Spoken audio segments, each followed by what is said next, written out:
Vegetable chop, এটার সাথে একটু টমেটো কেচাপ আর তার সঙ্গে স্যালাড দিয়ে গরম গরম পরিবেশন করে খেয়ে দেখুন, দারুণ লাগবে। আমরা ভেজিটেবিল চপ বানানোর জন্য প্রথমে আলুর খোসা ছাড়িয়ে 5টা আলু, বিট লাগবে বড় বড় 5টা, আর সঙ্গে গাজর লাগবে 5টা। এগুলোকে ভালো করে খোসা ছাড়িয়ে আলুগুলোকে একটা কুকারে বয়েল দিয়ে বসিয়ে দিতে হবে। তারপরে গ্রেটারে করে গাজর আলাদা, বিট আলাদা করে গ্রেটারের সাহায্যে গ্রেট করে নিয়ে তারপর দুটো হয়ে যাওয়ার পর কড়াইতে একটু মাস্টার্ড অয়েল দিয়ে তাতে চীনাবাদাম ভেজে নিয়ে সেই তেলে একটু 5 ফোড়ন একটু ভেজে নেওয়ার পর তারপর 4টে শুকনো লঙ্কা ভেজে নিয়ে একটু কাঁচা লঙ্কা কুচি আর আদা বাটা ভালো করে ভেজে নিতে হবে, না হলে আদার গন্ধ থাকবে। এরপর গ্রেট করে নেওয়া গাজর আর বিট ওগুলো কড়াইতে ঢেলে দিয়ে ভালো করে নাড়িয়ে চাড়িয়ে বেশ কিছুক্ষণ নাড়িয়ে চাড়িয়ে একটু পরিমাণ মতো লবণ আর পরিমাণ মতো হলুদ দিয়ে আবার ভালোভাবে মাখিয়ে নিতে হবে। নেওয়ার পর বেশ কিছুক্ষণ নেওয়ার পর ভালো করে মাখানোর পর একটু ঢেকে রাখতে হবে।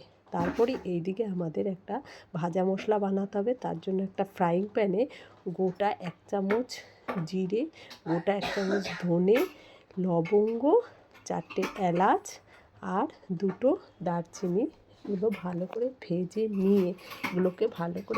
নিয়ে গুঁড়ো করে নিতে হবে। তারপরে ধনে পাতা কুচি কুচি করে কেটে এই কড়াইতে ভাজা বাদাম আর ধনে পাতা উপর থেকে দিয়ে ভালো করে আবার মাখিয়ে নিতে হবে। নেওয়ার পর আবার ভাজা মশলাটাও দিয়ে দিতে হবে। দিয়ে এগুলোকে ভালো করে বেশ কিছুক্ষণ নাড়িয়ে চাড়িয়ে ভালো করে মিশিয়ে নেওয়ার পর এইবার যখন ভালো করে মেশানো হয়ে যাবে আর একটু বেশ সেদ্ধ হয়ে যাবে, তারপরে একটু বয়েল করা যে আলুটা সেগুলোকে গ্রেটারে করে একটু উপর থেকে গ্রেট করে নিয়ে আলুগুলোকে দিয়ে দিতে হবে।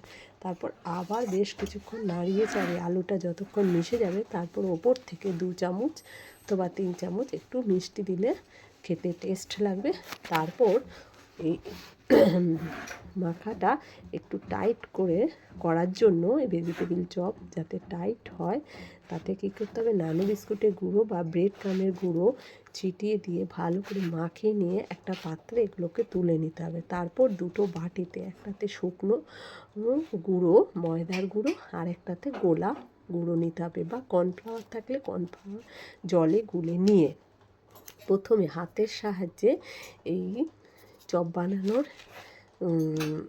এই মিশ্রণটাকে এগুলো হাতের সাহায্যে বা আঙুলের সাহায্যে একটু লম্বা লম্বা আকারে করে প্রথমে শুকনো ময়দায় মাখিয়ে নিয়ে তারপর চামচের দ্বারা কর্নফ্লাওয়ারের মধ্যে দিয়ে এইবার চামচের দ্বারা তুলে ব্রেড ক্রাম বা নানু বিস্কুটের গুঁড়োর মধ্যে কোট করে নিতে হবে ভালো করে। সব একই প্রসেসে সবগুলো করে নেওয়ার পর কড়াইতে তেল দিয়ে সেগুলোকে এক করে ছেড়ে দিতে হবে। হালকা স্টিমে ভেজে নেওয়ার পর এগুলো যখন লাল লাল ভেজে নেওয়া হবে সেগুলোকে একটা পাত্রে তুলে নিতে হবে। নেওয়ার পর এইবার গরম গরম ভেজিটেবিল চপ সাথে 1 কাপ চা, সন্ধেবেলার আড্ডাটা বেশ জমবে। তা আজকের ভিডিওটা কেমন লাগলো, যদি ভালো লাগে অবশ্যই কমেন্ট করবে আর পারলে একটা লাইক আর সাবস্ক্রাইব করবে।